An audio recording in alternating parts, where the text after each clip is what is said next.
So we'll start off with a very quick recap of what we have learned in the last session. Last lecture में हमने जितना भी cover किया था एक फटाफट से recap कर लेंगे. So last lecture में, if you remember, we have started off with total energy of an electron in Bohr orbit. हमको इलेक्ट्रॉन का एनर्जी निकालना है बोहर ऑर्बिट में.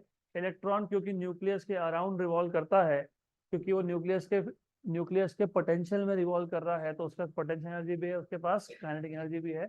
तो टोटल एनर्जी इलेक्ट्रॉन का आएगा काइनेटिक प्लस पोटेंशियल. तो हमको टोटल एनर्जी फाइंड करना है. तो पहले तो as I just told you that the electron is revolving in the potential of nucleus, therefore there is potential energy, or potential energy, it is electrostatic potential into charge. तो electrostatic potential किसका? Electrostatic potential nucleus का into charge. Charge किसका? Electron का. Electrostatic potential होता है 1/4 pi epsilon 0 ZE/R. R square नहीं, r square लिखोगे तो इलेक्ट्रिक फील्ड होता है into charge electronics minus e, तो माइनस ई स्क्वायर बन गया. ये आ गया आपके पास पोटेंशियल एनर्जी. उसके बाद हमने देखा था काइनेटिक एनर्जी. काइनेटिक एनर्जी निकालने के लिए हम लोग फर्स्ट पोस्टुलेट यूज करते हैं बोहर का. According to Bohr first postulate, centripetal force that is mv²/r equal to 1/4 pi epsilon 0 ZE²/r². इसमें से एक आर कैंसिल हो गया, दोनों साइड को डिवाइड बाय 2 कर दिया, तो half mv² 1/8 pi epsilon 0 ZE²/r. ये हो गया kinetic energy. This is kinetic energy of course. तो टोटल एनर्जी होता है काइनेटिक प्लस पोटेंशियल. तो total energy of electron in Bohr orbit is kinetic plus potential.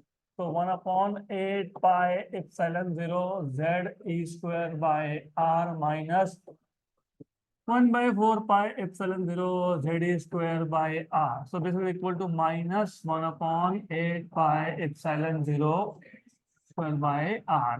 ये हो गया एनर्जी का फॉर्मूला. तो as you can see energy is inversely proportional to radius, और ऐसा होना भी चाहिए था, क्योंकि जितना रेडियस बड़ा होगा, मतलब इलेक्ट्रॉन जितना दूर होगा, उतना ही फोर्स ऑफ अट्रैक्शन कम होगा, तो उतना ही उसका एनर्जी होना चाहिए था कम. तो बराबर है relation.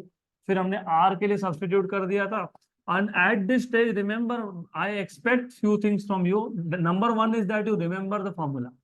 Epsilon 0 h square n square upon pi me z. तो ये याद होना चाहिए आज भी, कल भी, और एक साल के बाद भी. Okay, cancel cancel. और क्या कैंसल कैंसल हो रहा है? कुछ कैंसल कैंसल नहीं हो रहा है ना? नहीं, ठीक है, नहीं हो रहा है. तो क्या आएगा? E equal to minus m e⁴z², और n स्क्वायर को तो अलग लिख लेता हूँ, 8 एप्सिलॉन 0 स्क्वायर h². आ गया बराबर. ये आ गया इलेक्ट्रॉन का energy in nth Bohr orbit. ठीक है, तो ये आ गया इलेक्ट्रॉन का energy in nth Bohr orbit, right. And as you can see electron का energy is proportional to z²/n². z², जितना प्रोटॉन का नंबर बढ़ेगा उतना ही फोर्स ऑफ अट्रैक्शन बढ़ेगा, तो उतना ही एनर्जी बढ़ने वाला है. और इनवर्सली प्रोपोर्शनल टू n² है. n बढ़ना मतलब प्रिंसिपल क्वांटम नंबर बढ़ना, मतलब इलेक्ट्रॉन का न्यूक्लियस से दूर जाना. इलेक्ट्रॉन अगर न्यूक्लियस से दूर जाएगा तो उसका एनर्जी कम होगा. That is the idea. Good. इसके बाद हमने देखा था कि अगर हाइड्रोजन एटम की बात कर रहे हैं हम लोग, for hydrogen atom you can put z equal to 1 and n equal to 1. तो हमको मिल जाएगा energy of electron in first Bohr orbit. First orbit कितना आएगा? ये minus me⁴ upon 8 epsilon 0 square, और इसकी वैल्यू आती है माइनस 13.6 इलेक्ट्रॉन वोल्ट में. तो देयरफॉर इन जनरल अगर मैं nth ऑर्बिट के इलेक्ट्रॉन की बात कर रहा हूँ, तो वो आ जाएगा En equal to minus 13.6 Z²/n². ये आ गया इलेक्ट्रॉन का energy in nth Bohr orbit, of course. और मैं वापस बता रहा हूँ, ये सिर्फ हाइड्रोजन एटम के लिए हम लोग यूज करते हैं, या फिर हाइड्रोजन लाइक एटम के लिए. हाइड्रोजन या हाइड्रोजन लाइक, हाइड्रोजन लाइक जैसे for example if you have helium, और हीलियम का अगर मैंने एक इलेक्ट्रॉन हटा दिया तो He+, तो वो हाइड्रोजन लाइक बन गया क्योंकि एक इलेक्ट्रॉन है, और न्यूक्लियस के अंदर यू हैव 2 प्रोटॉन्स 2 न्यूट्रॉन्स। तो ये सिर्फ हाइड्रोजन या हाइड्रोजन लाइक के लिए यूज होता है, it cannot be use for anything else. In fact आगे तुमको समझेगा कि हाइड्रोजन का स्पेक्ट्रा भी ये ढंग से नहीं समझा पाता, मतलब even Bohr's atomic model is not completely correct, उसके आगे भी कुछ है, तो देखेंगे बाद में, फिलहाल तो इतना अभी समझ लो। अब इसके बाद था, if you remember, hydrogen spectrum, यही था ना, हाइड्रोजन स्पेक्ट्रम। हाइड्रोजन स्पेक्ट्रम में आई टोल्ड यू दैट कि ये कहाँ से मिला। तो हाइड्रोजन स्पेक्ट्रम जो है वो बेसिकली, अभी ये स्पेक्ट्रम आया कहाँ से, अगर मैं हाइड्रोजन गैस लेता हूँ, व्हेन आई से gas, I am not saying कि हाइड्रोजन इन मॉलिक्यूलर फॉर्म, मैं बोल रहा हूँ एटॉमिक फॉर्म का हाइड्रोजन। और मैंने से हाइड्रोजन गैस मतलब large number of hydrogen atoms, और अगर हम इसको हीट कर देते हैं या फिर इलेक्ट्रिक करंट पास करते हैं या फिर इस पे सुटेबल फ्रिक्वेंसी को इंसिडेंट कर देते हैं, तो हाइड्रोजन के एटम में जो इलेक्ट्रॉन है जो नॉर्मली फर्स्ट ऑर्बिट में होना चाहिए, वो एनर्जी एब्जॉर्ब करके हायर ऑर्बिट्स में जाता है। इसको आप बोलते हो एक्साइटेड स्टेट। और जब उसका डी एक्साइटेशन होता है, अभी डी एक्साइटेशन क्यों होता है, क्योंकि ये जो there are reasons behind it. Number 1, excited state ये अनस्टेबल स्टेट है। अभी अनस्टेबल की वो भी सोच लो, अगर पहले ऑर्बिट का इलेक्ट्रॉन ऊपर गया तो वो अपनी जगह खाली करके गया, राइट, उसको बोलते हो पॉजिटिवली चार्ज होल। अब पॉजिटिव चार्ज क्यों बोलते हैं, इलेक्ट्रॉन नेगेटिव था, वो चला गया तो क्या बचा, पॉजिटिव बचा, ऐसा उसका लॉजिक है। तो अगर इलेक्ट्रॉन अपनी जगह छोड़ के गया तो वहां पे पॉजिटिव चार्ज जनरेट हो गया, तो ये पॉजिटिव चार्ज नेगेटिव चार्ज को क्या करेगा, अट्रैक्ट करेगा।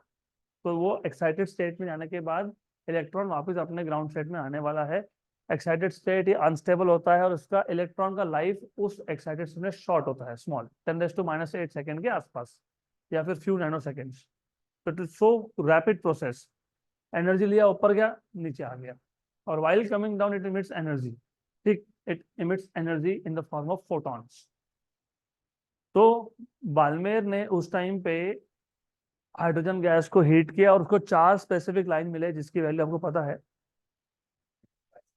6.5, 6.3 एंगस्ट्रॉम, 4.8, 6.8 एंगस्ट्रॉम, 4.3, 4.3, 4.1 एंगस्ट्रॉम, 4.2, 0.2 एंगस्ट्रॉम। ये चार चार लाइंस बाल्मेर ने ऑब्जर्व किए, और बाल्मेर ने 4 लाइन ही ऑब्जर्व किए क्योंकि विजिबल रेंज में आते हैं इसके लिए। तो ही ट्राइड समझने की कोशिश की कि कहाँ से आ रहा है, ये 4 ही वैल्यू क्यों मिल रही है। और रिमेंबर ये 1885 में हुआ, बाल्मेर ने हाइड्रोजन का स्पेक्ट्रम 1885 में डिटेक्ट किया था, और बोहर का एटॉमिक मॉडल 1905 में आया, 20 साल के बाद। तो थ्योरेटिकली पता ही नहीं था उसको कि ऐसा भी होता है। तब तक तो हम लोग डेल्टन का, सॉरी, थॉमसन का मॉडल ही मान के चल रहे थे, थॉमसन प्लम पुडिंग मॉडल। तो फिर उसने बहुत सारे ट्राई करने के बाद ना एक फॉर्मूला डिराइव किया जिसको तुम बोलते हो Balmer empirical formula, 1/λ = R 1/2² minus 1/n²। n की वैल्यू 3, 4, 5 या फिर 6। ये प्योरली बेस्ड ऑन एक्सपेरिमेंट्स है। उसको जो 4 वेवलेंथ के वैल्यू मिले, उसने समहाउ वो वेवलेंथ रिप्रोड्यूस करने के लिए, ऑब्टेन करने के लिए, इस फॉर्मूला से उसने बहुत सारे ट्रायल्स किए और फाइनली एक फॉर्मूला बना दिया वेयर आर इज हिल्सबर्ग कांस्टेंट, जिसकी वैल्यू आ गई थी 1.097 इंटू 10⁻⁷ पर मीटर। ओके, तो रिमेंबर इस फॉर्मूला को कोई भी थ्योरेटिकल बैकग्राउंड नहीं है, ये सिर्फ ट्रायल एंड एरर से बनाया है formula, based on the observations. इसको बोलते हैं बाल्मेर्स एम्पिरिकल फॉर्मूला, और इसमें यहाँ पे पहले टर्म में 2² है, दूसरे टर्म में n² है, ये याद रखना, ठीक, याद क्लियर। तो इफ यू पुट n = 3 तो आपको 6.3 समथिंग समथिंग वैल्यू मिल जाएगी, 6.563 angstrom. If you put n = 4 तो तुमको दूसरा वैल्यू मिल जाएगा 4.868 वाला, फिर 4.314, फिर 4.204, बराबर यहाँ तक। अब जब बोहर्स का फॉर्मूला, मतलब बोहर्स का एटॉमिक मॉडल आया, तो वहां से जो रिलेशन ऑब्टेन होता है उसको बोलते हैं बोहर्स रिलेशन। मतलब बेसिकली रुदरफोर्ड के स्कैटरिंग एक्सपेरिमेंट के बाद ये तो पता लग ही गया था कि प्लम पुडिंग मॉडल गलत है, मतलब थॉमसन जो बोल रहा है इट इज नॉट करेक्ट। तो रुदरफोर्ड ने जो स्कैटरिंग एक्सपेरिमेंट किया उसके ऑब्जर्वेशन से जो उसने बताया कि all the positive charge and hence the entire mass is concentrated at the centre of atom which is called as nucleus now onwards, where are electrons are revolving around nucleus in circular orbits. ठीक। और उसने nucleus का size भी estimate कर दिया था 10⁻⁻15 metre, atom का size 10⁻⁻10 है पता है, तो मतलब basically 1 lakh Guna times nucleus is smaller than the atoms. यहाँ तक हो गया। फिर बोहर का मॉडल आया। बोहर का मॉडल 3 पोस्टुलेट्स पे बेस्ड था, तो 3 पोस्टुलेट्स पे बेस्ड पूरा मॉडल था वो। और उसमें बोहर का जो तीसरा पोस्टुलेट है उसमें क्या बोला कि जब भी इलेक्ट्रॉन हायर एनर्जी स्टेट से लोअर एनर्जी स्टेट में ट्रांजिशन करेगा तो क्या इमिट करेगा, एनर्जी इमिट करेगा इन द फॉर्म ऑफ फोटोन। और हमने अभी देखा, आज रिवाइज किया, कल भी देखा था लास्ट लेक्चर में, कि अगर हम बोहर के पोस्टुलेट्स यूज कर लेते हैं तो हमको एनर्जी ऑफ इलेक्ट्रॉन का फॉर्मूला मिल जाता है, वो है -me⁻²z² n²8 epsilon 0 square h square. तो इलेक्ट्रॉन अगर nth हायर ऑर्बिट में है या nth हायर एनर्जी स्टेट में है तो उसका एनर्जी है En equal to -me⁻²z² upon 8 epsilon 0 square h square n square. और अगर इलेक्ट्रॉन पीथ ऑर्बिट में है, पीथ लोअर ऑर्बिट में है, तो उसका एनर्जी होगा me⁻⁴ 8 epsilon 0 square h square z square by p square. तो हमको कम से कम बोहर के मॉडल से ये तो पता लग ही गया था कि इलेक्ट्रॉन का एनर्जी एक गिवन स्टेट में कितना होता है, फॉर्मूला से पता लग गया। और बोहर के तीसरे पोस्टुलेट ने हमको क्वांटाइजेशन ऑफ एनर्जी का थ्योरी यूज करके ये बता दिया था कि जब भी इलेक्ट्रॉन nth हायर स्टेट से pth लोअर स्टेट पे ट्रांजिशन करेगा तो जो एक्सेस एनर्जी है, मतलब nth ऑर्बिट में ज्यादा एनर्जी है, p में कम है, तो n से p में आना है। तो देखो ऐसा है, और मतलब बेसिकली क्या है कि अगर इलेक्ट्रॉन को pth ऑर्बिट में रहना है ना, तो उसके पास उतना ही पर्टिकुलर एनर्जी होना चाहिए, ज्यादा नहीं चलता है। तो जो ज्यादा एनर्जी था वो रिलीज कर देगा इन the form of photon actually. फिर ये En यहाँ सब्स्टिट्यूट कर दिया हमने, तो हमको मिल गया -me⁻⁴ 8 epsilon 0 h square z square by n square minus minus plus me⁻⁴ 8 epsilon 0 square h square z square by p square equal to h nu. h nu is hc by lambda. ठीक, good, okay. तो फिर यहाँ से तुम me⁻⁴ upon 8 epsilon 0 square h square common निकाल लोगे, 1/p² minus 1 और साथ में z स्क्वायर भी कॉमन निकाल दिया, hc बाई लैम्डा। ये hc को यहाँ शिफ्ट कर लो, me⁻⁴ z स्क्वायर, मुझे z स्क्वायर को थोड़ा अलग रखना है, h³ 1/p² minus 1/n² z square 1/λ। Right. वैसे बाय द वे ये 1/λ को एक और नाम भी है, इसको वेव नंबर भी बोलते हैं। क्या बोलते हैं? Wave number. वेव नंबर क्यों बोलते हैं उसका रीजन है। What is frequency? Frequency c/λ।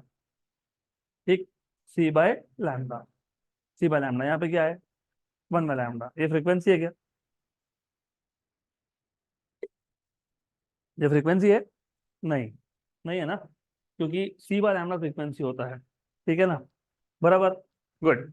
अगर c/λ होता तो बोलते फ्रीक्वेंसी। फ्रीक्वेंसी का मतलब होता है number of waves passing through a point per unit time. यहाँ पे c नहीं है, लेकिन ये फ्रीक्वेंसी जैसा है, लेकिन फ्रीक्वेंसी नहीं है। इसको बोल देते हैं वेव नंबर। क्या बोलते हैं इसको? Wave number. तो इसको डिनोट भी वैसे ही करते हैं, फिर इसको फ्रीक्वेंसी डिनोट करते हैं, लेकिन फ्रीक्वेंसी है क्या? नहीं, ऊपर से बाहर डाल देते हैं, ये वेव नंबर बन गया। ओके। और ये जो बाहर कांस्टेंट है ना, me⁻⁴ upon 8 epsilon 0 square h³ c, ये बन जाता है आपका r। वही r जो रिड्सबर्ग कांस्टेंट था, वही 1/p² minus 1/n² z square. Okay, ये आ गया 1/λ। इसको बोलते हो बोहर्स रिलेशन। ये थ्योरी से आ रहा है, this is not based on any observation. हमने कहाँ बताया ऑब्जर्वेशन, हमने तो थ्योरी यूज कर लिया ना। और ये जो r की वैल्यू है, ये r की वैल्यू आ जाती है इस केस में 1.093 × 10⁻⁷ पर मीटर। मतलब थ्योरेटिकल वैल्यू और observational value they are both in very close agreement with each other. तो जब ऐसा हो कि थ्योरी और ऑब्जर्वेशन एग्जैक्टली मैच होने लग जाए, मतलब थ्योरी जो है वो सही है, बराबर। नॉर्मली उल्टा होता है। नॉर्मली क्या होता है कि पहले पहले थ्योरी दिया जाता है। Theory comes from an idea. For example, अगर अगर मैं कुछ चीज को देख रहा हूँ एंड मुझे सिर्फ एक्सप्लेन करना है, तो I will try to give certain explanation, जैसे डल्टन ने किया कि तुम मैटर को तोड़ते जाओ, जो लास्ट में बचेगा, जो फर्दर डिवाइड नहीं होगा, उसको बोल दोगे एटम, इनडिविजिबल। फिर उसके बाद accidentally Thomson saw that there are some rays coming from out from cathode, तो उसने अपना मॉडल दे दिया, उसको बोल दिया हमने प्लम पुडिंग मॉडल। ये थ्योरी पहले आया। उसके बाद रुदरफोर्ड ने एक्सपेरिमेंट किया चेक करने के लिए जो थॉमसन बोल रहा है वो सही है कि नहीं है। तो नॉर्मली ऐसा होता है कि थ्योरी पहले आता है, फिर ऑब्जर्वेशन एक्सपेरिमेंट्स किए जाते हैं। इधर उल्टा हुआ। इधर 20 साल पहले ही ऑब्जर्वेशंस थे, तो both are in close agreement, मतलब जो बोहर ने बताया है वो सही है। That is the idea. Good, right. लेकिन सिर्फ एक छोटी सी चीज ये है कि यहाँ पे ना पी स्क्वायर है और यहाँ पे जेड स्क्वायर भी है, क्योंकि ये हम लोग किसी और एटम के लिए बना सकते हैं, लेकिन अगर मैं जेड की वैल्यू 1 डाल दूं तो वो हाइड्रोजन के लिए लग जाएगा। लेकिन यहाँ पी स्क्वायर है और इम्पिरिकल फॉर्मूला में यहाँ पे 2 था। क्या था? 2 था। तो इसका मतलब ये हो गया कि what Balmer saw was right. Hydrogen gas, heated hydrogen gas या hot hydrogen gas will emit radiation. लेकिन बाल्मेर जो देख रहा था वो एक बहुत स्पेसिफिक केस था। ट्रांजिशंस हो रहे थे हायर ऑर्बिट से सेकेंड ऑर्बिट पे, क्योंकि जब इलेक्ट्रॉन एक्साइटेड स्टेट में जाएंगे तो इलेक्ट्रॉन ग्राउंड स्टेट से, मतलब n = 1 से 3 4 5 6 7 8 कहीं भी जा सकता है। लेकिन जब ट्रांजिशन हो रहे थे हायर लेवल से सेकेंड लेवल पे, 3 to 2, 4 to 2, 5 to 2, 6 to 2, ये सारे के सारे जो ट्रांजिशन होते हैं ये आते हैं आपके विजिबल रीजन में, स्पेक्ट्रम के। और तब तब हमको ज्यादा नॉलेज था नहीं स्पेक्ट्रम का, तो जो दिखता है वो होता है ऐसा हम लोग मान लेते थे। तो क्योंकि ये विजिबल रेंज में थे, वो जो 4 लाइंस थे जो तुमने वैल्यू बताई, मैं भूल जाता हूँ बार बार। 6 6 5 6 3 4 8 6 8, अभी याद रहेगा मेरे को, 4 3 1 4 और 4 2 0 4। हाँ, 4 3 1 4, मतलब 4 1। चलो ठीक है। इसको बोलते हैं एच अल्फा, इसको बोलते हैं एच बीटा, इसको बोलते हैं एच गामा, इसको बोलते हैं H delta. First line, second line, third line, fourth line, ऐसा होता है वो, बराबर। वो हम वेरीफाई कर भी लेंगे। तो बाल्मेर सीरीज पहले आने का रीजन सिर्फ इतना था, ऑब्जर्वेशनली पहले आने का रीजन इतना था कि उस टाइम पे हमारे पास, पहली बात तो अल्ट्रा वायलेट लाइट नाम की कोई चीज होती है पता नहीं था। पता होगा भी तो डिटेक्टर नहीं थे, है ना। अगर पता होगा भी तो डिटेक्टर नहीं थे, कैसे डिटेक्ट करोगे तुम? How will you detect ultraviolet? इसलिए बाद में पहले मिला। चलो ठीक है, एनीवेज, यहाँ तक क्लियर है एकदम। ये तो अभी कल का रिवीजन ही हुआ, अभी आगे जाएंगे आज के टॉपिक पे। और अभी और एक बाकी है, कल मैंने एनर्जी लेवल डायग्राम ड्रॉ करके बताए थे। इसके आगे थोड़ा स्लो डाउन हो जाएगा स्पीड, और याद रखना अब इसके आगे मैं ऑर्बिट्स को ऑर्बिट से नहीं दिखाऊंगा, मैं लाइंस बताऊंगा, एनर्जी लेवल्स। इलेक्ट्रॉन पहले ऑर्बिट में होने का मतलब है कि इलेक्ट्रॉन का एक पर्टिकुलर एनर्जी का वैल्यू होना, इसको हम लोग बोलते हैं एनर्जी लेवल्स।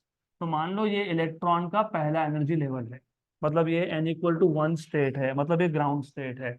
और हमने आज ही देखा यहाँ पे वैल्यू होती है -13.6 eV।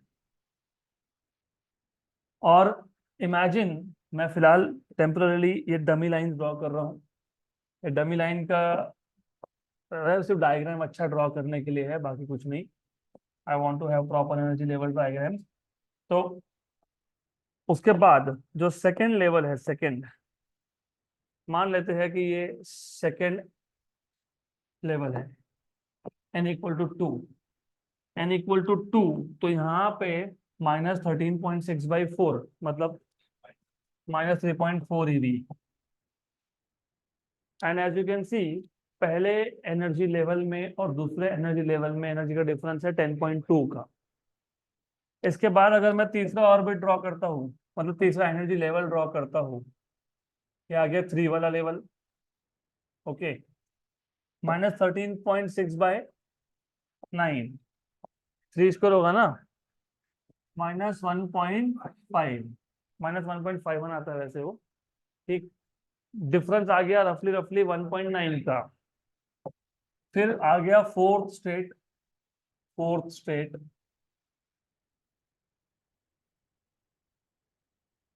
थोड़ा सा मेरे को, I need little bit of more space here. Okay good, ये आ गया फोर्थ स्टेट में एनर्जी होता है 8.5 eV। इसके बाद इसके बाद फिफ्थ स्टेट मतलब फिफ्थ एनर्जी लेवल। तो यहाँ पे आपके पास आ गया फिफ्थ एनर्जी लेवल, ये हो गया fourth one. Because I have to show transition, तो ट्रांजिशन के लिए मेरे को जगह बनानी पड़ेगी, यहाँ पे ट्रांजिशन लगने वाले हैं, ठीक है। इसके बाद this is fifth energy level, ये पांचवा एनर्जी लेवल है, पांचवा फिफ्थ। तो -13.6/25, वो नोट्स में दिया हुआ है, 0.54, -0.54। As you notice energy difference ना कम कम कम कम होते जा रहा है। पहले और सेकंड लेवल में एनर्जी डिफरेंस ज्यादा था, सेकंड थर्ड में और कम हो गया, थर्ड फोर्थ में और कम हो गया, फोर्थ फिफ्थ में और कम हो गया, कम कम होते जाना का मतलब होता है कि जैसे जैसे तुम हायर ऑर्बिट्स की तरफ जाओगे तो ऑर्बिट्स आर क्राउडेड, क्योंकि एनर्जी का डिफरेंस कम है, तो क्राउडिंग हो रहा है वहां पे। कहाँ पे? हायर ऑर्बिट्स पे। उसके बाद फिर मैं सिर्फ लाइंस ड्रॉ कर दूंगा, वैल्यूज से अब ज्यादा मतलब नहीं रहा मेरा। I just want to show some lines here only to show transitions. तो 6, 7 and infinity। तो ये आ गया सिक्स्थ लेवल, ये आ गया आपका सेवेंथ लेवल, ये आ गया आपका इंफिनिटी लेवल, ठीक है। ये हो गया आपका एनर्जी लेवल डायग्राम। ये से एनर्जी लेवल्स है, अभी ट्रांजिशन दिखाने पड़ेंगे। अभी आपके बनते हैं पांच सीरीज, मैं इसके साथ ही पांचों सीरीज को कंबाइन कर दूंगा। वेरी इंपॉर्टेंट, क्योंकि ये पांच सीरीज अच्छे से समझ गए, इस पर क्वेश्चन भी सब समझ में आ जाएंगे फिर, very important. So there are in total 5 series, and I have told you in the last few minutes of last lecture how to remember. याद है क्या how to remember? LBPPP, okay. Lyman Balmer past tense bracket full. तो ये अपना अपना trick होता है, अपना अपना तरीका होता है याद रखने का, तो यू कैन रिमेम्बर। और बहुत जगह पे साइंस में ऐसे आएंगे आपको, पहले भी एक आया था baby Roy of great Britain, वो रजिस्टेंस फॉर केस। अगर हायर लेवल में एस्ट्रोनॉमी पढ़ने जाओगे तो तुमको स्टार का टेम्परेचर याद रखने के लिए भी ऐसा कलर कोडिंग स्कीम होती है वहां पे, तो वो ठीक है। L BP Lyman Balmer Paschen Brackett Pfund. P Pfund नहीं होता है वो, अनफॉर्चुनेटली लोग पी फुंड बोलते हैं, ठीक है, कोई बात नहीं। लिमेन Balmer Paschen Brackett Pfund, P फुंड। चलो ठीक है, पी फंड नहीं, पी फंड भी बोलते हैं, पी फंड भी बोलते हैं, बट एनीवे जाने दो, ये अंग्रेजों के नाम ऐसे ही होते हैं, लिखते ही क्यों साइलेंट रखना है तो। सॉरी अगर कोई अंग्रेज सुन रहा होगा तो, सुन तो नहीं रहा होगा, तो एनीवेज। तो यहाँ ध्यान दो, अभी ऐसा है, बाल्मेर ने सिर्फ बताया सेकंड लेवल पे ट्रांजिशन हो रहे हैं, उसका फॉर्मूला ने बताया मतलब, लेकिन एक्चुअली यहाँ पे अलग अलग सीरीज बन जाते हैं डिपेंडिंग ऑन ट्रांजिशन हो कहाँ रहा है। देखो ऐसा है कि जब तुम मैंने इसलिए स्टार्ट ही वहां से किया था कि व्हेन आई से hydrogen gas, number one I am talking about atomic gas, number two I am talking about large number of atoms of hydrogen. क्योंकि जब मैं लार्ज नंबर की बात करूंगा और मैं वो लार्ज नंबर के एटम्स को हीट करता हूँ, तो ग्राउंड स्टेट से जब इलेक्ट्रॉन ऊपर जाता है, हायर स्टेट में जाता है, तो फिर हो सकता है कि किसी एक पर्टिकुलर हाइड्रोजन एटम का इलेक्ट्रॉन पहले ऑर्बिट से पांचवें में चला गया, किसी का सातवें में चला गया, किसी के 10वें में गया, किसी का 11, 12, 13, 14। तो डिपेंड करता है कि कितना हीट उस पर्टिकुलर एटम तक पहुंचा है। कम पहुंचा है तो वो फर्स्ट ऑर्बिट से थर्ड पे भी जाएगा, ज्यादा पहुंचा है तो वो आयोनाइज भी हो जाएगा, मतलब it will go to infinity state, and ionisation मतलब इन्फिनिटी स्टेट होता है, राइट। अब ट्रांजिशन जब होंगे तो बहुत सारे कॉम्बिनेशंस बनते हैं। ग्राउंड स्टेट से ऊपर तो चला गया इलेक्ट्रॉन, अभी नीचे आ रहा है वो, तो transitions, there are many many combinations. तो ऐसा हो सकता है कि ट्रांजिशन डायरेक्ट फर्स्ट स्टेट पे हो जाए, सीधा ग्राउंड स्टेट पे। ग्राउंड स्टेट मतलब कौन सा state, n equal to 1 state, ठीक है ना। ठीक, इसको मैं P बोलूंगा क्योंकि लोअर स्टेट को हमने क्या डिनोट किया था, P, तो हम क्या बोलेंगे इसको, P। तो यहाँ पे ट्रांजिशन कहाँ हो रहे हैं, कहाँ कहाँ से हो रहे हैं, 2 से हो सकता है, 3 से हो सकता है, 4 से हो सकता है, 5 से हो सकता है, एक्सेट्रा एक्सेट्रा। तो ट्रांजिशंस होने के लिए, तो transition can occur from 2 to 1, the transition can also occur from 3 to 1, 4 to 1, 5 to 1, 6 to 1, ऐसा करते करते इंफिनिटी टू 1, इंफिनिटी टू 1। और ये इंफिनिटी टू 1 वाला बहुत इंपॉर्टेंट है ट्रांजिशन, बताता हूँ क्यों। पहला लाइन और आखिरी लाइन बहुत इंपॉर्टेंट होता है, और अगर तुमको अच्छे से तुमने ध्यान दिया तो तुमको इसका क्वेश्चन सॉल्व करने में कभी कोई प्रॉब्लम नहीं आएगा, तो ध्यान होना चाहिए। तो जब ट्रांजिशन फर्स्ट लेवल पे हो रहा है ना, ये जो सीरीज बनता है इसको बोलते हैं लाइमेन सीरीज, और ये आपका आता है अल्ट्रा वायलेट रीजन में। मैंने वहां पे पहले 2 लाइंस का वेवलेंथ भी लिख के रखा हुआ है नोट्स में, बताओ क्या है, 1216 angstrom, 1025 angstrom. So this lies in which region? Ultraviolet region. Ultraviolet region of the spectrum. बराबर, ठीक। और इसका तुमको अगर जनरल फॉर्मूला बनाना है, क्या ही बनाना है जनरल फॉर्मूला, तुम्हारे पास तो है ना, बोअर्स बोअर्स रिलेशन है कि नहीं तुम्हारे पास। क्या था, 1/λ इक्वल टू आर, 1/p², यहाँ पे p की वैल्यू कितनी है, 1, तो 1/1 माइनस 1/n², एन की वैल्यू 2 3 4 5 6 ऑलरेडी लिख के रखा है तुमने, ठीक। क्लियर यहाँ तक, अभी ये अच्छे से याद रख लो, काम में आएगा आगे। ओके, देन चलो 1/1²।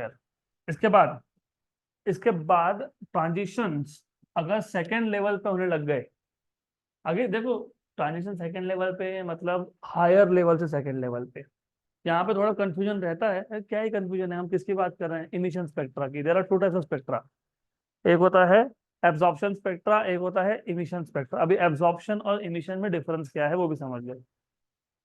मेरे पास एक कोल्ड गैस है, कोल्ड गैस में इलेक्ट्रॉन्स एक्साइटेड स्टेट में नहीं होते हैं, वो अपने अपने ग्राउंड स्टेट में होते हैं, कोल्ड गैस है, एनर्जी नहीं है मतलब वहाँ। और सपोज सपोज और ये तुमको आगे काम में आएगा ही, तो पता होना चाहिए कि कोल्ड गैस है, उसके पीछे एक सोर्स है, जैसे स्टार है, स्टार है और क्लाउड है कोल्ड गैस का, और उसके पीछे तुम हो मतलब टेलीस्कोप। तो क्या होगा, यहाँ से लाइट आ रही है, किससे पास हो रही है, गैस से। कुछ वेवलेंथ एब्जॉर्ब हो जाते हैं, इलेक्ट्रॉन एब्जॉर्ब कर लेता है, कहाँ जाता है, एक्साइटेड स्टेट में जाता है, ठीक, बराबर। ओके, तो जब मैं देखूंगा मतलब टेलीस्कोप देखेगा, तो मुझे कंटिन्यूस स्पेक्ट्रा नहीं मिलने वाला, मुझे मिलेगा स्पेक्ट्रा, फिर मिलेगा गैप, फिर मिलेगा स्पेक्ट्रा, फिर मिलेगा गैप। ऐसा क्यों, गैप क्यों मिल रहा है, वो गैस ने एब्जॉर्ब कर लिया। इसको बोलते हैं एब्जॉर्प्शन स्पेक्ट्रा, क्या बोलते हैं, एब्जॉर्प्शन स्पेक्ट्रा। बड़ी काम की चीज है, तुमने न्यूज में देखा होगा, ऐसा आता रहता है, ऐसा प्लैनेट मिला जहाँ पे इंसान जाके रह सकते हैं। वैसे वो बातें नॉनसेंस वाली है, लेकिन ठीक है, ऐसा आता रहता है, कैची हेडलाइंस। उनको कैसे पता लगा इंसान जाके रह सकता है वहां पे, तो सन मतलब स्टार, उनका स्टार, उसके आगे से प्लैनेट पास हुआ, अगर प्लैनेट में एटमॉस्फेयर है और अगर एटमॉस्फेयर में वाटर मॉलिक्यूल है, तो लाइट आया, और वो वाटर मॉलिक्यूल ने जो वेवलेंथ एब्जॉर्ब करना था, कौन सा करता है पता है, माइक्रोवेव, इसलिए तो माइक्रोवेव ओवन में खाना गर्म करते हो। फिर वो लाइट तुमने डिटेक्ट कर लिया, स्पेक्ट्रम तुमने देखा, सारे वेवलेंथ है, माइक्रोवेव गायब है, मतलब पानी वाटर कहाँ पे, एटमॉस्फेयर में। तो ऐसा समझ में आता है, उसको बोलते हैं absorption spectra, absorption wavelength absorb होना, मतलब कंटिन्यूस स्पेक्ट्रा में कुछ पार्ट मिसिंग होना, उल्टा भी होता है इमिशन स्पेक्ट्रा। ये इमिशन स्पेक्ट्रा है। इमिशन स्पेक्ट्रा में सिर्फ कुछ लाइंस होते हैं, बाकी सब मिसिंग होते हैं।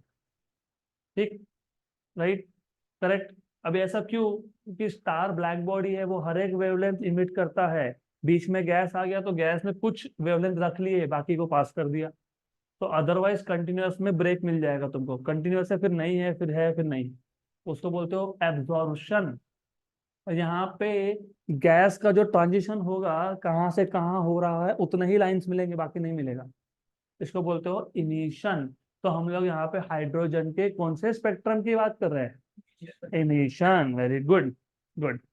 तो अब अगर ट्रांजिशन सेकेंड लेवल पे होने लगे और एब्जॉर्प्शन स्पेक्ट्रम में उल्टा होता है, लोअर लेवल से कहा जाता है electron higher level, energy absorb करके, इसे तो बोलते हैं ना एब्जॉर्प्शन। और एमिशन में उल्टा होता है। एमिशन में क्या होता है? Higher to lower. अब अगर थर्ड स्टेट से सेकेंड स्टेट में, या फिर 4 to 2, या फिर 5 to 2, या फिर 6 to 2, या फिर इंफिनिटी टू 2, मतलब अगर ट्रांजिशन आपके सेकेंड एनर्जी स्टेट पे होने लग गए, तो ये जो सेट ऑफ लाइंस बना ना, इसको बोलते हैं विच सीरीज? बाल्मेर सीरीज। तो ये है बाल्मेर सीरीज। तो ये हाइड्रोजन स्पेक्ट्रम का सेकेंड सीरीज है, लेकिन सपड़ा पहले। सपड़ा मतलब मिला पहले, है ना? मुझे ना सापड़ला। हाँ, तो पहले ये मिल गया, बाद में ये आया। ओके, तो ठीक है।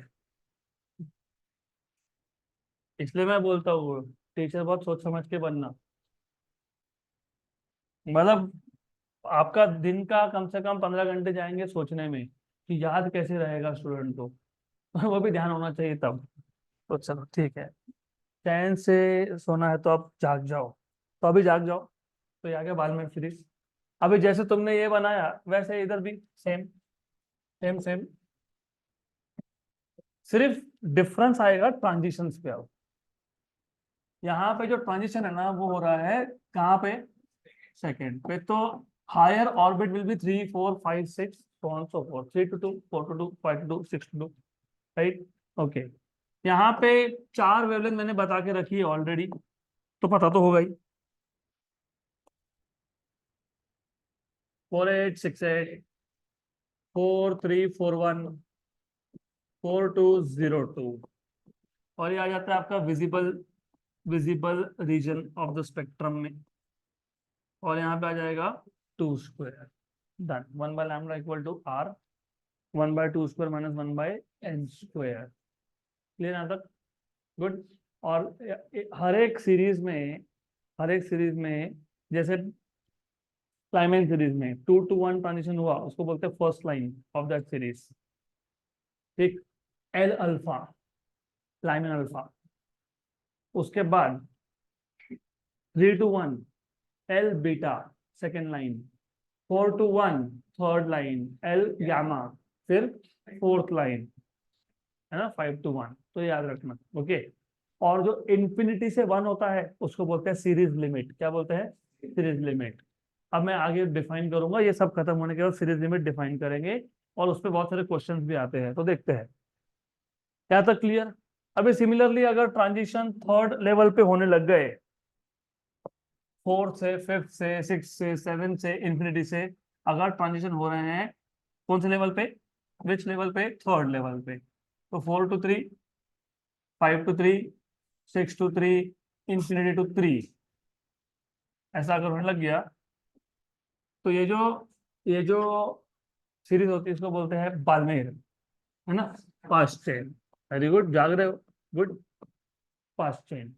ओके। फास्ट चेन सीरीज में ट्रांजिशन आपका, फास्ट चेन सीरीज में ट्रांजिशन हो रहा है थर्ड लेवल पे। तो in the fast chain series you have transitions from fourth, fifth, sixth, seventh to third level. So 4, 5th, 6th, 7th, 8th, so on so forth. और इसके भी पहले दो लाइंस मैंने लिख के रखे हैं। क्या है? 1 8 7 7 5 0 and 1 2 8 2 0 and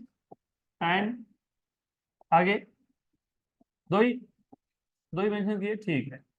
तो ये दो, अगर आपको पता होगा, ये आता है नियर आईआर में। 7,000 के ऊपर के जो वेवलेंथ होते हैं ना, वो आईआर में जाता है, इंफ्रारेड में। और यू शुड नो, रफली स्पीकिंग, ऐसा कोई शार्प बाउंड्री नहीं है कि 7,000.5 हो गया तो आईआर हो गया, नहीं तो विजिबल है, ऐसा नहीं होता है। वो रफ बाउंड्रीज होती है, रफ। तो 7,000 से लेके, तो इफ आई रिमेम्बर, 30,000 एंगस्ट्रॉम तक, 30,000 तक वो होता है नियर आईआर, नियर इंफ्रारेड। 30,000 से सम 60-70,000 तक होता है मिड आईआर। और 60-70,000 से लेके तो लगभग 1 लाख तक होता है फार इंफ्रारेड। और मैं वापस बता रहा हूँ, ऐसा बुक टू बुक वेरी करेगा, ऐसे कोई शार्प बाउंड्री नहीं है। तो मैंने बोल दिया कि 7,000 से 30,000, तो कहीं लिखा होगा 7 से 25,000, चलता है, there are no sharp boundaries. ये आता है आपका नियर आईआर में, नियर इंफ्रारेड। और यहाँ पे आ जाएगा 2 की जगह पे 3। और क्योंकि ये इंफ्रारेड रीजन में है, तो डेफिनेटली ये भी आप नेकेड आई से डिटेक्ट नहीं कर सकते हो, यू कैन नॉट सी। इसके लिए बालमेर को ये भी नहीं दिखा, राइट। तो बालमेर को सिर्फ मिला था बालमेर सीरीज, क्योंकि वो थे विजिबल रीजन में ट्रांजिशन, मतलब विजिबल रीजन का वेवलेंथ इमिट किया उन्होंने। तो उसके बाद ऑफकोर्स ब्रैकेट ट्रांजिशन फ्रॉम, कहाँ से कहाँ, कहाँ से कहाँ, अच्छा, हायर टू 4, मतलब basically 5 to 4, 6 to 4, 7 to 4, infinity to 4। ये कौन है, ब्रैकेट सीरीज। और ये ब्रैकेट सीरीज भी आपका आता है इंफ्रारेड में, मिड इंफ्रारेड के आसपास जाता है ये, कुछ मिड इंफ्रारेड के आसपास जाएगा ये। नियर टू मिड, दोनों नियर टू मिड, वो डिपेंड करता है। मेरे को बताओ कि पहले दो वैल्यूज क्या लिखी थी मैंने, 4, 4, 0, 5, 1, 8 और 2, 6, 2, 5, 3। इसलिए मैंने बोला ना, ये मिड वाला है 40,000 समथिंग, और 26,000 समथिंग वाला नियर है। तो नियर एंड मिड आईआर इसमें जाता है वो। और यहाँ पे 3 की जगह पे लिख दोगे तुम 4, 4 स्क्वायर। ओके, फिर आ गया लास्ट, सीरीज, फंड सीरीज। तो ये जो फंड सीरीज है, उसमें ट्रांजिशन होते हैं फिफ्थ ऑर्बिट पे, फिफ्थ एनर्जी लेवल पे, 6 to 5, 7 to 5, 8 to 5, 9 to 5, infinity to 5। क्या ये फंड सीरीज, ओके। तो transitions here, they are taking place at the fifth lower state, fifth energy state। तो पांचवें एनर्जी स्टेट पे ट्रांजिशन हो रहे हैं, 6, 7, 8 सो ऑन सो फोर्थ। इसकी भी वैल्यू, दो वैल्यू बताइए कितनी है, 7, 7, 4, 5, 8, 7 और, तो ये मिड और फार में जाता है, मिड एंड फार। मैं वापस बोल रहा हूँ, ऐसा कोई स्ट्रिक्ट क्राइटेरिया नहीं है, क्योंकि कुछ बुक्स में फार इंफ्रारेड बोला ही नहीं है कभी। शायद आपके टेक्स्ट बुक में भी नहीं बोला है, तो नोट्स में भी नहीं बोला है शायद। हम्म। तो this is how it is. तो ये हो गया आपका पूरा का पूरा हाइड्रोजन स्पेक्ट्रम। तो हाइड्रोजन स्पेक्ट्रम में आपके पास 5 सीरीज है, element, Balmer, Brackett, Paschen, Pfund, sorry, Lyman, Balmer, Paschen, Brackett, Pfund, Lyman, Balmer, Paschen, Brackett, Pfund. ठीक। ट्रांजिशन लीमेन में फर्स्ट ऑर्बिट पे, बाल्मेर में सेकंड पे, पाश्चेन में थर्ड पे, ब्रैकेट में फोर्थ पे और फुंड पे फिफ्थ पे। पहले पे हो रहा है तो 2, 3, 4, 5 से होगा, दूसरे पे हो रहा है तो 3, 4, 5, 6, 7 से होगा, तीसरे पे हो रहा है तो 4, 5, 6 ऑनवर्ड्स, ऐसा चलता जाएगा। ओके, यहाँ तक क्लियर, बराबर। और मैंने आपको बताया फर्स्ट लाइन किसको बोलते हैं, सेकंड लाइन किसको बोलते हैं, थर्ड किसको बोलते हैं। जैसे पहले सीरीज में, लिमेन सीरीज में 2 to 1 फर्स्ट लाइन होता है, जिसको एल अल्फा बोलते हो। 3 to 1 सेकेंड लाइन होता है, जिसको तुम एल बीटा बोलते हो। वैसे ही बाल्मेर में, बाल्मेर में पहला लाइन होता है 3 से 2, दूसरा होता है 4 से 2, 5 से 2। यहाँ पे उसके बाद वाली सीरीज में पास्ट टेन में 4 to 3 is first line, 5 to 3 is second line, 6 to 3 is third line, ऐसा चलते जाएगा। ठीक, तो कभी कभी क्या, मोस्ट ऑफ टाइम्स जब क्वेश्चन पूछते हैं ना, तो आपको ऐसा ही पूछते हैं, find the wavelength of second line. For example, if I ask you find the wavelength of second line of Pfund series, second line 7 to 5, right? And third line of, let us say, bracket series 7 to 4. Fifth line of Lyman series 6 to 1, 6 to 1. Okay, correct भाई, याद रहेगा। अब इसमें एक important चीज आती है series limit की। सीरीज लिमिट, नाम में ये लिमिट, मतलब ये सीरीज कहाँ जाके रुकने वाला है, लिमिट होने वाला है लास्ट लाइन पे। What is last line? Infinity to 1। तो सीरीज लिमिट, अब देखो और एक चीज याद रखना, बहुत कंफ्यूजन रहता है, कंफ्यूजन का कोई पॉइंट ही नहीं है। You know what is relation of energy and wavelength? Inverse, E equal to h nu, मतलब एच सी बाय लैम्डा। तो E is inversely proportional to lambda, या फिर तुम बोल, अब भी इसका तुम ऐसा बोल सकते हो, E n minus E P is inversely proportional to wavelength. E n minus E p क्यों? क्योंकि nth ऑर्बिट से, हायर ऑर्बिट से pth लोअर ऑर्बिट पे ट्रांजिशन हो रहा है। इसमें जो फोटोन इमिट हुआ उसका एनर्जी है H nu, H C by lambda. मतलब energy difference E n minus E P is inversely proportional to wavelength. मैं फिर भी एक बार लिख देता हूँ, जस्ट फॉर योर श्योरिटी, मतलब जो तुम समझ रहे हो वही मैं बोल रहा हूँ। E n minus E p equal to h C by lambda, इसको बोल देंगे डेल्टा ई। तो डेल्टा इज प्रोपोर्शनल टू, ठीक, अगर एनर्जी डिफरेंस कम रहा तो वेवलेंथ ज्यादा होगा। Very good, very good. और अगर एनर्जी डिफरेंस ज्यादा रहा तो वेवलेंथ, तो ये बताओ फर्स्ट लाइन का वेवलेंथ ज्यादा होगा कि लास्ट लाइन का वेवलेंथ ज्यादा होगा? फर्स्ट लाइन का वेवलेंथ ज्यादा होगा।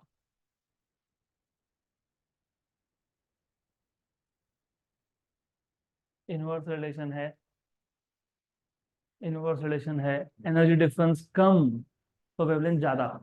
फर्स्ट लाइन में ट्रांजिशन कहाँ से कहाँ हो रहा है? 2 to 1। अगर मैं पहली सीरीज की बात कर रहा हूँ तो लाइमेन सीरीज की बात कर रहा हूँ, 2 से 1 की एनर्जी डिफरेंस कम है तो वेवलेंथ क्या होगा? ज्यादा होगा, बराबर। 3 से 1 वेवलेंथ बढ़ेगा, 4 to 1 वेवलेंथ और भी बढ़ेगा, ऐसे ही होगा, कम होगा।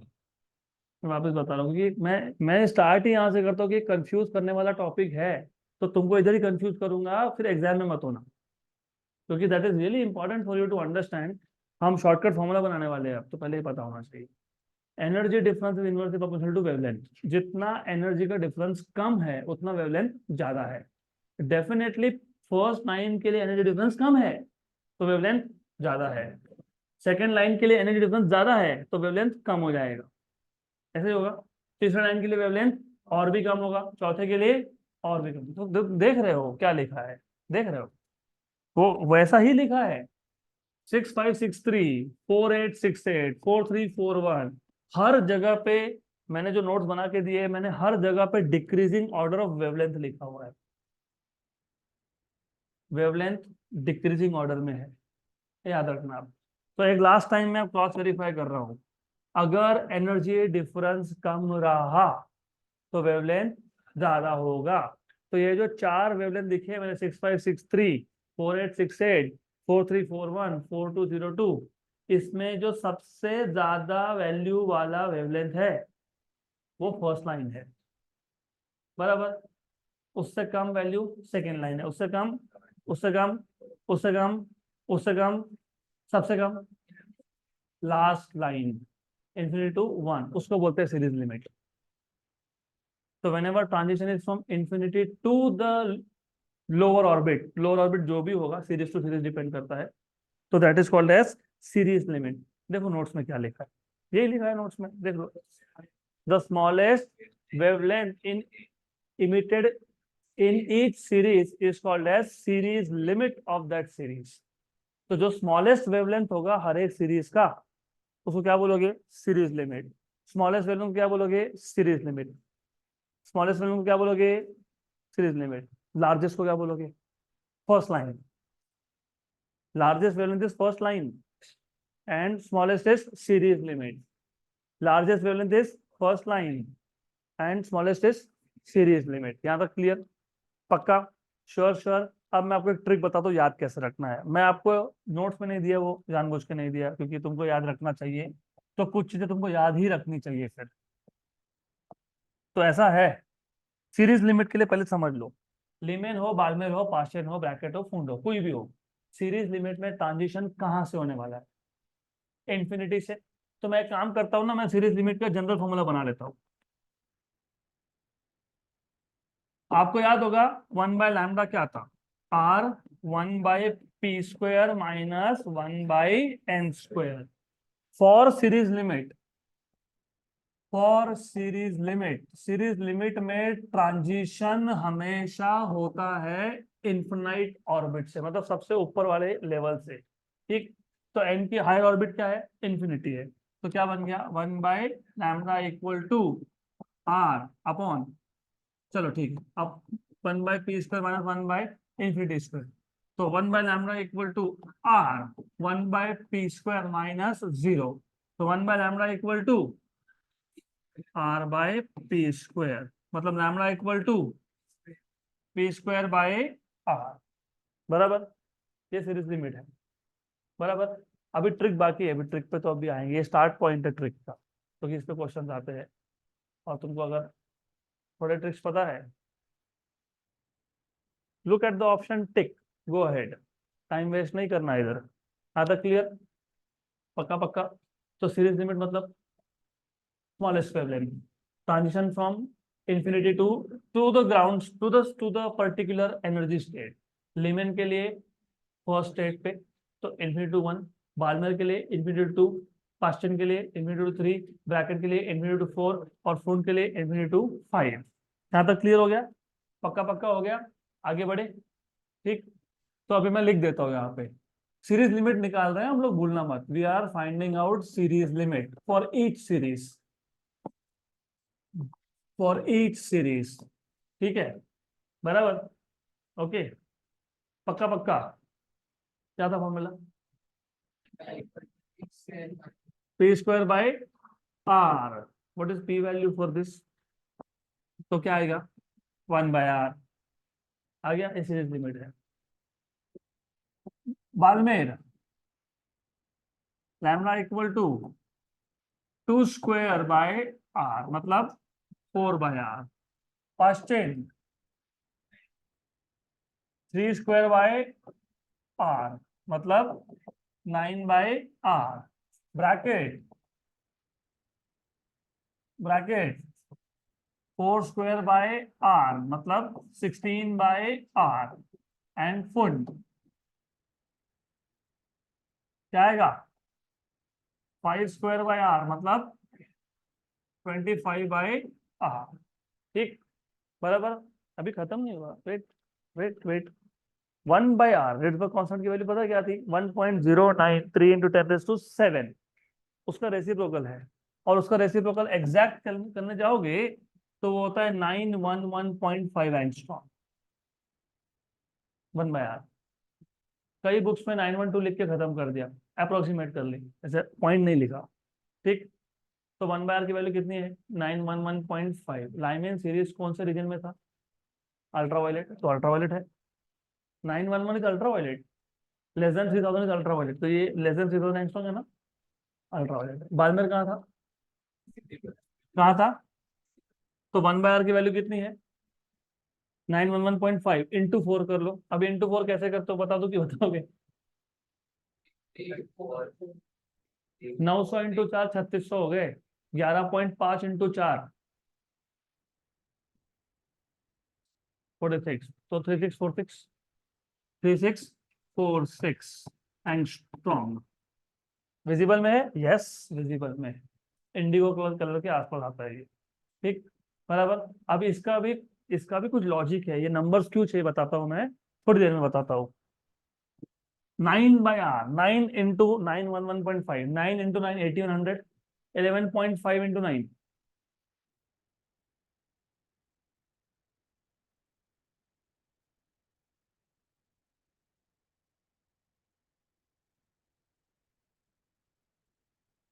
8203 होना चाहिए ये, ऑफकोर्स 0.5 साथ में। बहुत टाइम लगा देते हो कैलकुलेशंस का, आपको स्पीड बढ़ाना पड़ेगा, बहुत बढ़ाना पड़ेगा। 911.5 इंटू क्या करो, मैंने वही बोला 8203.5 होना चाहिए। अभी कैसे करते हैं वो भी समझ लो, चलो ठीक है। Calculations not, you have to increase your speed if you want to do good in competitive exam. Option नहीं है तुम्हारे पास। 911.5 इंटू 9 था, 11.5 को साइड में कर लेना पहले। 900 इंटू 9 1800 हो गया, बचा 11.5 को 12 बना लो या फिर उसको 11 रख दो, चलता है। 11 इंटू 9 99, तुमने 0.5 छोड़ दिया, 0.5 छोड़ दिया, 9 बार छोड़ दिया, 4.5 एक्स्ट्रा ऐड कर लेना। 99 में 4.5 एक्स्ट्रा ऐड कर लिया तो 103.5, और उसको 1800 में ज्वाइन कर लो, 8203.5। तो ऐसा होता है। और मैंने अभी बताया था 7,000 के ऊपर मतलब कौन, आईआर, नियर आईआर। तो ये नियर आईआर में था, बराबर है। Good, good. अब इसका और भी कुछ मतलब है ना, मतलब बेसिकली साइंटिफिकली स्पीकिंग इसका कुछ और भी मीनिंग है, मैं बताता हूँ क्या है। तो ब्रैकेट सीरीज में 16 इंटू कितना, 14574, ठीक है, एंगस्ट्रॉम। और ये कितना, 22757.5, चलो ठीक। 22758 लिखते इसको रफली रफली, एंगस्ट्रॉम। अब ये सीरीज लिमिट का मतलब क्या है, मैंने अभी बताया, ये स्मॉलेस्ट वेवलेंथ है, ऐसा बताया ना मैंने। सपोज इमेजिन एक क्वेश्चन था जिसमें तुमको बोला था कि find out the wavelength of eight line of line in series, और तुम्हारा आंसर आ गया 800.05 एंगस्ट्रॉम। आ सकता है क्या? अब तो स्मॉलेस्ट वेवलेंथ 911.5, तो उससे छोटा कैसे हो गया? तो ये जो सारे वेवलेंथ की वैल्यूज है ना, this are the smallest wavelength in each series. मतलब लाइमेन में 911.5 एंगस्ट्रॉम के नीचे नहीं आ सकता है, ये लास्ट वेवलेंथ है। बालमेर में 3646 के नीचे नहीं आ सकता है, that is the last wavelength of Balmer series. Question में 8203.5 से नीचे नहीं आ सकता है, और ब्रैकेट में 14574 के नीचे नहीं आ सकता है, और फंड में 22758, रफली रफली स्पीकिंग उसके नीचे नहीं आ सकता है। तो इसका ये जो मैंने लिखा है, it means this are the smallest wavelength, जिसको बोलते हो सीरीज लिमिट, याद रहेगा। 1/r, 4/r, 9/r, 16/r, 25/r, है ना। 1/r, 4/r, ओके, याद रहेगा, पक्का पक्का। नहीं, अरे हाँ कि नहीं? Yes, okay, good. तो तुमको अगर यहाँ तक समझा है तो तुम्हारा ये हो गया hydrogen spectrum complete. And as I told you, Bohr's atomic model was only for hydrogen, only for hydrogen. लेकिन आपके न्यू सिलेबस में उसको एटॉमिक स्पेक्ट्रा नाम दे के वही चीज तुमको वापस दे दी, नाम दिया एटॉमिक स्पेक्ट्रा, बताया हाइड्रोजन स्पेक्ट्रा। हो गया यहाँ तक क्लियर? पक्का पक्का। अब ये जो बोहर एटॉमिक मॉडल है, इसमें भी फेल्यूर्स है। अब फेल्यूर्स क्या है तो देखते हैं, just a minute, just a minute, just a minute, just a minute.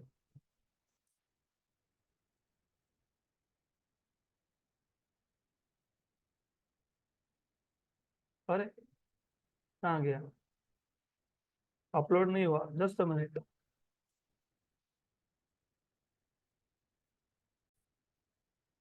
Okay, तो Bohr's atomic model is also not a complete model. Dalton fail हुआ तो थॉमसन ने बताया कि डाल्टन का मॉडल क्यों रॉन्ग था। थॉमसन फेल हुआ तो रुदरफोर्ड ने बताया कि थॉमसन का मॉडल क्यों गलत था। जो रुदरफोर्ड ने बताया सही बताया लेकिन बता नहीं पाया, एक्सप्लेन नहीं कर पाया, तो बोहर ने बताया कि ये जो बोल रहा है सही है लेकिन समझा मैं दूंगा। ऐसा समझा दिया कि यहाँ पे हम तीन थ्योरी लगा देंगे, इलेक्ट्रोमैग्नेटिक, क्लासिकल और quantization of energy, quantum theory. और उस पे बेस्ड हमने रेडियस फाइंड कर लिया इलेक्ट्रॉन का, nth बोर ऑर्बिट में हमने स्पीड फाइंड कर लिया, हमने एनर्जी फाइंड कर लिया, पोटेंशियल भी, काइनेटिक भी, टोटल भी। हमने हाइड्रोजन स्पेक्ट्रम भी समझा दिया उससे, राइट।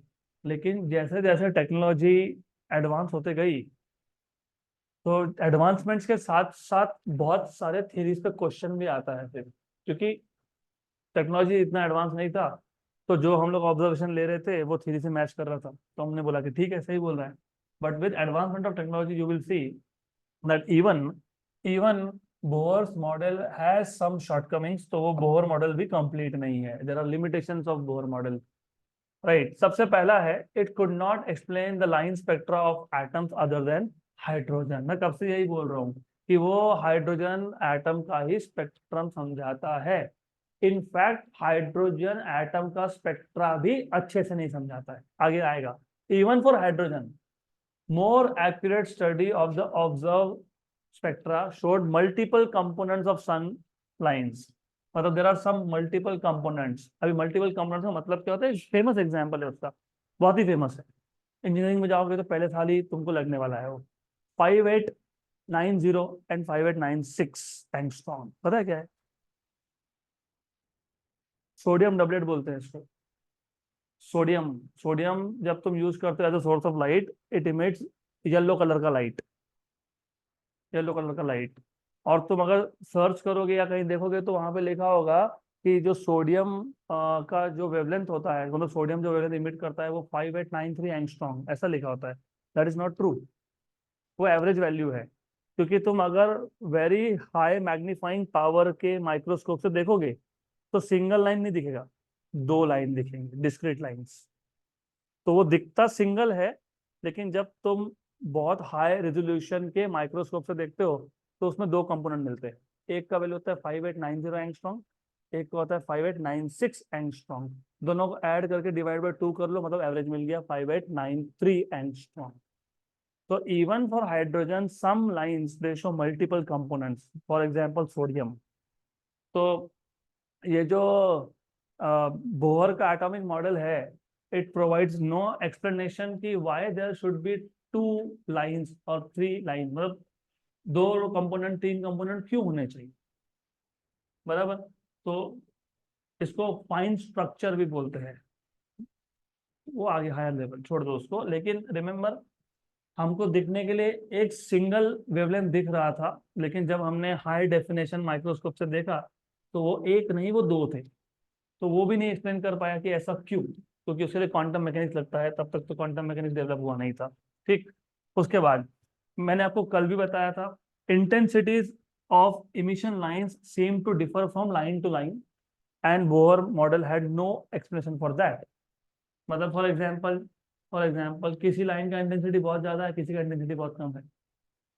तो बोहर हैड नो एक्सप्लेनेशन कि why some lines have more intensity, मतलब more brightness, and while the other are faint, मतलब लेस ब्राइटनेस। तो Bohr had no explanation for that also, उसका एक्सप्लेनेशन भी क्वांटम थ्योरी में जाता है। तो on the theoretical side also the model was not entirely satisfactory at as it, ये important है, as it arbitrarily assumed orbits following a particular condition to be stable। What was the second postulate? Classical theory। जब उससे पूछा गया कि तुमने तो बोल दिया, जैसे रुदरफोर्ड ने बोल दिया electrons are revolving around nucleus in circular orbit, तुमने भी वही बोल दिया। तो उसने बोला नहीं, ऐसे ऑर्बिट स्टेबल होते हैं जिसमें इलेक्ट्रॉन का एंगुलर मोमेंटम क्या होता है, integral multiple of h/2 pi, right. ये वेक स्टेटमेंट है, सिर्फ बोल दिया ऐसा होता है, वो तुमको प्रूव करना पड़ेगा। तो वही बोला है, On the theoretical side also, model was not entirely satisfactory as it arbitrarily assumed. कि कोई और पूछेगा ना उससे, ऐसा कैसा, why L equal to NH upon 2 pi orbits are stable, तो उसका एक्सप्लेनेशन दिया डी ब्रॉगली ने, डी ब्रॉगली हाइपोथेसिस। तो उसने क्या किया, उसने बोला कि बेसिक फॉल्ट कहाँ कर रहे हो, तुम इलेक्ट्रॉन को पार्टिकल मान रहे हो, वो है ही नहीं पार्टिकल। जब वो इलेक्ट्रॉन ऑर्बिट में, मतलब इलेक्ट्रॉन न्यूक्लियस के अराउंड रिवॉल्व कर रहा है, तो तुम उसको एज अ पार्टिकल ट्रीट कर रहे हो, वो है ही नहीं, वो है स्टैंडिंग वेव्स, स्टेशनरी वेव्स। तो यूजिंग डी ब्रॉगली हाइपोथेसिस ने शो किया कि अगर मैं इसको स्टेशनरी वेव मानता हूँ, क्योंकि स्टेशनरी वेव में क्या बनता है, लूप फॉर्मेशन होता है। तो देखो अगला टॉपिक में तुमको लूप जैसा कुछ स्ट्रक्चर दिखेगा। तो अगर मैं इलेक्ट्रॉन को स्टेशनरी वेव मानता हूं, तो एंगुलर मोमेंटम इस integral multiple of H upon 2 पाई आता है, ठीक, बराबर। तो यहां तक आज रुक जाते हैं, अगला देखते हैं नेक्स्ट सेशन।